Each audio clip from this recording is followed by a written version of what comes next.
চট্টগ্রামের লোহাগাড়ায় দুটি বাসের মুখোমুখি সংঘর্ষের ঘটনা ঘটেছে। এতে ৪ জন নিহত হয়েছেন। তাদের মধ্যে ঘটনাস্থলে একজন, স্থানীয় হাসপাতালে ২ জন এবং চট্টগ্রামে নেওয়ার পথে একজন মারা যান। ৯ মে বেলা ১১টার দিকে উপজেলার চুন্তির ফোর সিজন রেস্টুরেন্ট সংলগ্ন এলাকায় চট্টগ্রাম কক্সবাজার মহাসড়কে এই দুর্ঘটনা ঘটে। দুর্ঘটনায় আহত হয়েছেন অন্তত ২৫ জন।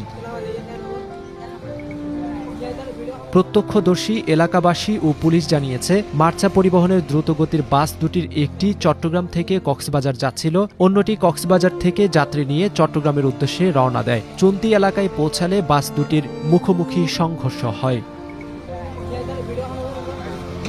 এতে একটি বাস নিয়ন্ত্রণ হারিয়ে মহাসড়কের পূর্ব পাশে একটি গাছের সাথে ধাক্কা খায়, অন্যটি মহাসড়কের পশ্চিম পাশে থাকা একটি দোকানে ঢুকে যায় এবং আরেকটি গাছের সাথে ধাক্কা খায়। দুর্ঘটনায় বাস দুটির সামনের অংশ দুমড়ে মুচড়ে যায়।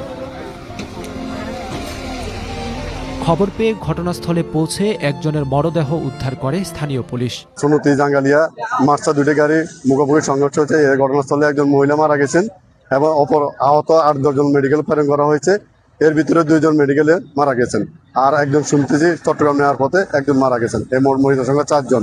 আর আহত ব্যক্তি যারা আছেন তারা এখন চট্টগ্রাম মেডিকেল বিভিন্ন হসপিটালে চিকিৎসাধীন অবস্থায় আছেন এবং গাড়ি দুটো আমরা স্থানীয় লোকজনের সহায়তা রেখাযোগে নেওয়ার প্রক্রিয়াধীন অবস্থায় আছে। দুর্ঘটনায় নিহতরা পটিয়া, ঝিনাইদহ ও ভোলা জেলার বাসিন্দা।